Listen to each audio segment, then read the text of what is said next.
L'Église méthodiste unie Côte d'Ivoire accueille du 16 au 22 octobre la 12e Assemblée générale de la communauté d'églises en mission, dont elle est membre depuis 1974, la CEVA. Nous recevons les premières autorités de la CEVA, le président, le très révérend pasteur Michel Lobo, et Claudia Schulz, qui est la secrétaire générale. Bienvenue à vous sur le plateau. Merci beaucoup. Merci beaucoup. Nous voulons souhaiter également la bienvenue à nos auditeurs et à nos téléspectateurs qui nous suivent via nos canaux de diffusion. Alors, bienvenue encore une fois sur ce plateau. Et pour les auditeurs et téléspectateurs, puisque c'est une émission radio-télévisée, très révérend pasteur Michel Lobo, pouvez-vous nous présenter la CEVA? Merci beaucoup, Olivia. La CEVA, communauté évangélique d'action apostolique au départ, devenue avec le temps communauté d'églises en mission. En octobre 1964, les églises du Sud, que nous pouvons qualifier d'églises filles, et celles du Nord, que nous qualifions d'églises mères, s'étaient retrouvées à Paris pour une réunion. Et au cours de cette rencontre, le président de l'église évangélique du Cameroun, le pasteur Jean Koto, a apostrophé le président de la Société des missions de Paris, Marc Wagner, et lui a dit « Écoute, élargis l'espace de ta tente. » Et ce que je vois, si cette rencontre vient vraiment de Dieu, avec le temps, une communauté interdénominationnelle, multiraciale, va voir le jour. Par ces propos du président Koto, je dirais que les fiançailles entre les églises du Nord, dites mères, et celles du Sud, dites filles, venaient de naître. Mais avant que ces fiançailles n'aboutissent à la naissance de la CEVA, il y a eu deux actions qui ont été menées. D'abord au Dahomey, Bénin aujourd'hui, dans le pays fond, et à Poitou, en France. Mais c'est précisément en octobre 1971, quand ces églises du Sud et du Nord s'étaient retrouvées en France de nouveau, venues de divers continents, pour des réflexions sur la mission, que la CEVA va naître. Octobre 1971, la fille CEVA est née. Aujourd'hui, elle est devenue Dame CEVA, elle a plus de 50 ans. Exactement. La CEVA, aujourd'hui, c'est 35 églises membres venant de 24 pays, de l'Amérique latine, de l'Océanie, du Pacifique, d'Europe et d'Afrique. Et la CEVA, c'est une communauté, ce n'est pas une ONG. Depuis 1974, donc, notre Église, par l'entremise de son président d'alors, le révérend pasteur Auguste Aka, était allé donc à Paris pour dire publiquement que désormais, l'Église protestante méthodiste de Côte d'Ivoire, devenue aujourd'hui l'Église méthodiste de Côte d'Ivoire, est membre de la CEVA. Et cette CEVA fait son petit bonhomme de chemin. Chaque 2 ans, nous avons ce que nous appelons l'Assemblée générale, qui réunit les délégués des églises. Et ces délégués, le plus souvent, c'est le responsable de l'église qui est accompagné d'une femme ou d'un jeune. D'accord. Alors, très révérend, nous allons revenir donc sur l'Assemblée générale. Mais comme vous êtes sur le plateau avec nous, permettez-nous donc de faire connaissance avec vous en tant que président et en tant que secrétaire général. Quelles sont les missions assignées au président? Nous savons que depuis 2021, vous avez été porté à la tête du conseil exécutif de la CEVA. Vous me direz le contraire si je me trompe. Et c'est un mandat de 4 ans renouvelable une fois. En tant que président, qu'avez-vous à faire au sein de la CEVA? D'abord, je voudrais vous dire que le président est élu par les membres de l'Assemblée générale. Il est d'abord président de l'Assemblée générale. Le président de la communauté CEVA. Et puis, on fait des élections au niveau des continents ou des régions. Nous avons 5 régions. Et ces 5 régions présentent 10 candidats. Donc, qui font les 10 membres du conseil exécutif. Mais ces membres-là sont élus aussi à l'Assemblée et le président de la communauté qui est élu devient d'office le président du conseil exécutif. Et maintenant, au sein du conseil exécutif, nous élisons un vice-président ou une vice-présidente, un secrétaire général et puis un trésorier, qui est en quelque sorte l'exécutif et qui se réunit tant qu'il y a des besoins, l'exécutif doit se réunir. Mais le conseil exécutif se réunit entre 2 assemblées générales. Le président qui est élu, on lui confie donc la marche de la communauté SEVA. L'assemblée générale prend des décisions et le président donc est appelé à travailler en collaboration, étant donc le représentant légal de la communauté, de veiller donc à la mise en pratique de ces décisions qui ont été prises. Mais comme le président n'est pas au bureau en permanence, il y a un secrétaire ou une secrétaire générale qui est aussi élu par l'Assemblée. Et sur ce plateau, vous avez donc la secrétaire générale qui a été élue en même temps que moi à cette Assemblée. Et donc, elle, étant opérationnelle, étant au bureau, les décisions qui sont prises, je suis tenu de surveiller la mise en pratique ou alors de ces décisions avec elle. Et donc, elle anime la vie de la communauté en apportant sa touche avec les membres de son secrétariat pour que la vie de la communauté puisse être une vie dynamique et permettre à toutes les églises membres d'avoir des informations relatives à la vie de la communauté à tout moment pour la bonne marche de cette communauté SEVA. Et la secrétaire générale, vous l'avez dit, est avec nous sur ce plateau, Claudia Schulz, je prononce très bien, merci. Alors, est-ce qu'il y a des compléments d'informations, en plus de ce que le très révérend vient de dire, le président vient de dire, concernant vous, votre mission au sein de la SEVA? Alors tout d'abord, merci beaucoup pour l'invitation et de me donner la parole. Alors je pense que le président a déjà très bien expliqué les choses. Il est certain, contrairement au président, je suis rémunérée, je suis donc une permanente, alors que le président est bénévole, parce que voilà, il est ici en Côte d'Ivoire. Je réside en France, les bureaux, les sièges administratifs de la SEVA est en France, à Montpellier. Donc nous travaillons ensemble 95% du temps à distance, par téléphone, par WhatsApp. Heureusement, les médias modernes nous le permettent. Et j'essaye, dans la mesure de mes possibilités, effectivement, de mettre en exécution ce que l'Assemblée générale, le Conseil exécutif ou le bureau ont décidé. Mais parfois, il est vrai aussi, il arrive que c'est moi qui dois les informer des dernières informations, des dernières choses qui arrivent, parce que justement, ils sont bénévoles, ils sont dans leurs différents pays, dans leurs différentes activités professionnelles. Tout le monde n'est pas pasteur. Et donc, comme je suis au quotidien, comme vient de dire le très référent, je vois parfois des choses arriver plus vite qu'eux. Donc, il y a aussi de mon côté un rôle de vigilance et d'alerte. D'accord. Et vous, vous êtes pasteur? Oui. C'est toujours bon de savoir. Je suis pasteur de l'UEPAL, de l'église luthérienne d'Alsace. D'accord. 35 églises qui forment donc la communauté des églises en mission, la SEVA. Ces églises sont réparties un peu sur presque tous les continents, on le dira.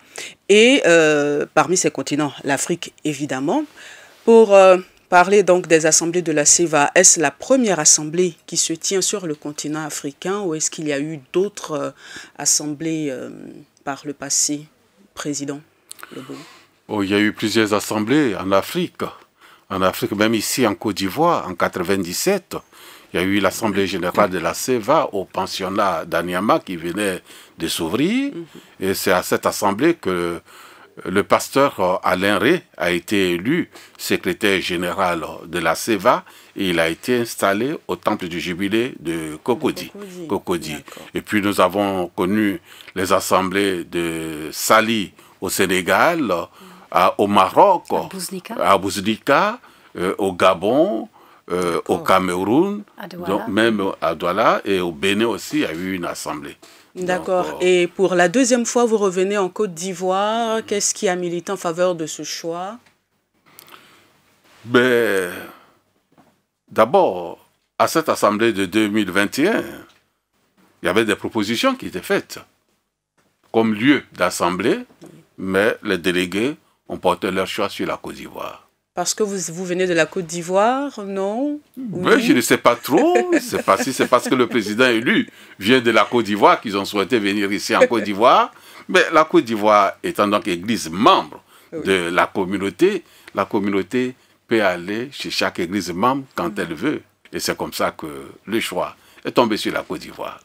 Et quels ont été vos sentiments à ce moment-là, lorsque le choix s'est porté sur la Côte d'Ivoire? D'abord, c'est le premier responsable de notre église, le bishop Benjamin Boni.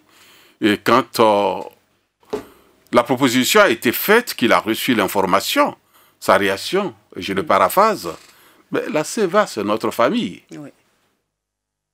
Si la CEVA veut venir en Côte d'Ivoire, elle est en famille. Oui. Les portes de la maison lui sont ouvertes. Voici la réaction du président de l'église. Les portes de la Côte d'Ivoire donc sont ouvertes à la CEVA et vous choisissez de partir à Jacquesville pour la 12e Assemblée Générale qui débute le 16 octobre. De quoi est-ce qu'il sera question? Comment le travail sera organisé avec les délégués? Claudia? Oui, il y a 70 délégués qui sont attendus des différentes 35 églises et puis des invités et puis aussi les membres du secrétariat. Et les travaux sont organisés à la fois en plénière et puis aussi en petit atelier de travail. Mais tous les matins, nous allons commencer par 3 quarts d'heure de groupe de maison, de temps de prière et de méditation. Et le soir, nous allons aussi à chaque fois terminer avec une demi-heure de prière et de méditation en petit groupe pour voilà, dire celui qui est au centre, qui guide nos travaux d'une manière générale, c'est Dieu. C'est lui qui est vraiment au contrôle, comme dit très souvent le très révérend pasteur Lobo. Et donc le thème principal sur lequel nous allons travailler et qui, nous le souhaitons, sera peut-être la prochaine action commune, s'appelle « Habiter autrement la création ». Il est donc tourné autour des questions de l'environnement, protection de la nature, changement climatique, justice climatique. Donc c'est tout ce champ-là que nous allons aborder, réfléchir avec les intervenants extérieurs aussi, des gens de Côte d'Ivoire, mais aussi des professeurs de Rwanda et de France. Pour être en phase avec l'actualité. Exactement. Et puis avec un monde qui change et qui nous concerne tous. Nous n'avons pas de planète B, bis, à trouver. Donc nous sommes tous sur cette planète Terre, donc nous devons prendre soin pour pouvoir vivre selon la volonté de Dieu, que chacun puisse vraiment vivre dignement. Donc ça, c'est un sujet important qui, nous l'espérons, sera adopté par l'Assemblée générale en tant qu'action commune pour le futur et qui sera décliné donc, dans chaque pays différemment, mais avec cette même préoccupation de l'environnement. Et puis, il y aura bien sûr d'autres sujets qui sont à une modification des statuts par rapport à la question de la tenue de l'Assemblée générale, plus tous les 2 ans, mais tous les 4 ans, pour des questions finances. Aussi des modifications des statuts pour aller vers une écriture inclusive qui respecte davantage l'égalité du genre entre l'homme et la femme. Et puis, nous allons aussi beaucoup réfléchir sur la question des finances. Parce que suite au Covid et par rapport à d'autres phénomènes, la situation financière de la communauté est parfois un petit peu malmenée et nous allons essayer de dégager ensemble des axes pour un avenir serein. Alors vous êtes quand même un élément essentiel, un acteur important donc, dans tout le système de la CEVA en tant que secrétaire général. Quelles sont les attentes de la CEVA vis-à-vis de ces délégués qui doivent participer à cette 12e Assemblée générale? Les attentes que moi je voudrais formuler, c'est qu'ils arrivent bien informés, qu'ils arrivent à avoir bien réfléchi avec leur direction d'église, parce que parfois c'est des présidents, mais pas forcément, qu'ils aient bien des consignes et qu'ils aient bien les éléments pour pouvoir décider en bonne conscience et en âme et en conscience et avec discernement aux orientations futures de la CEVA. D'accord. Quelque chose à ajouter? En repartant de cette assemblée, ces délégués, bien sûr, mettent en pratique ce qu'ils auront décidé eux-mêmes. C'est-à-dire être responsable de la décision prise et pouvoir mettre cela en pratique pour faire avancer la vie de la communauté. C'est ce que nous attendons des délégués à cette assemblée. D'accord. L'Église méthodiste est certes membre de la CEVA. Néanmoins, quelles seraient les retombées de cette assemblée pour les MUSI? Vous savez, quand on vit en communauté, on vit en famille, et que vous recevez vos frères et sœurs qui viennent d'ailleurs, vous voyez la chaleur de l'accueil, et tout ce qu'on vit à la maison, tout ce temps de partage, c'est toute une richesse. Les autres, frères et sœurs éparpillés de par le monde, qui reviennent à la maison, il y a beaucoup de richesses à partager. Et puis, les réflexions qui seront menées, ce sont des retombées pour la Côte d'Ivoire. Et l'action commune, de concert avec le gouvernement qui sera menée, la Côte d'Ivoire donc devient le point de départ de cette action commune. Et un jour, en poursuivant l'action commune, les gens diront, mais l'idée est partie de la Côte d'Ivoire. Et comme la Côte d'Ivoire, c'est la terre de l'espérance, nous espérons qu'une bonne action partira de la Côte d'Ivoire pour le bien-être de la communauté CEVA et de toutes nos églises. Nous l'espérons. Et pourquoi aussi. pas de tous nos pays. Nous l'espérons aussi. Alors, nous sommes au terme de notre rendez-vous d'information. Nous allons vous permettre de dire votre mot de fin. Est-ce qu'il y a un appel? Est-ce qu'il y a un message? Des dispositions particulières? Nous allons commencer avec la secrétaire générale, Claudia Schulz. Tout est fait prêt pour recevoir les auditeurs. En ce qui concerne l'Assemblée générale, le mot de la fin, pour moi, ce serait vraiment que ce soit une assemblée où les uns et les autres se retrouvent, puissent ensemble prier Dieu et prendre vraiment à cœur le rôle que Dieu nous donne sur cette terre, dans cette communauté, mais plus largement sur cette terre, parce que nous ne sommes pas seuls dans nos églises, nous vivons dans un monde qui appartient à nous tous. Et que nous puissions vraiment avoir ce sens à la fois lourd, mais en même temps aussi soutenu très fort par Dieu dans cette tâche qu'il nous a donnée de prendre soin et de cultiver notre création. Merci. Président Lebeau. Oui, intendant de la création de Dieu, puisque c'est la charge qui nous est confiée, Oui. que faire et comment faire pour que cette gestion que Dieu nous a confiée puisse se faire dans les meilleures conditions. Nous invitons donc toute la population ivoirienne, et plus particulièrement le peuple méthodiste, à venir massivement au culte d'ouverture le lundi 16 à 10 h au temple Ebenezer de Jacquesville, et le samedi 21, lorsque nous serons au lieu indiqué par le gouvernement et l'Église pour l'action commune, que le peuple, la population réponde massivement aussi à notre appel pour être à ce rendez-vous, pour que nous puissions poser une action commune dans l'intérêt de nos populations. Nous recevions pour cette édition spéciale sur la CEVA, Communauté des Églises en Mission, le très révérend pasteur Michel Lebeau, qui en est le président. Par ailleurs, le surintendant du district Abidjan-Nord au sein de l'Église méthodiste unie Côte d'Ivoire, et Claudia Schulz, qui est la secrétaire générale. L'objectif donc de cette rencontre était d'intervenir donc sur la 12e assemblée générale de la Communauté des Églises en Mission, la CEVA, qui a lieu dans le district méthodiste de Jacquesville du 16 au 22 octobre. Nous vous souhaitons une très bonne suite des programmes sur nos antennes, La Voix de l'Espérance 100.6 FM à Abidjan et alentour, 93.3 à Bingourou et Espérance TV qui est sur le streaming, donc espérancetv.musi. Merci de nous avoir suivis et à très bientôt.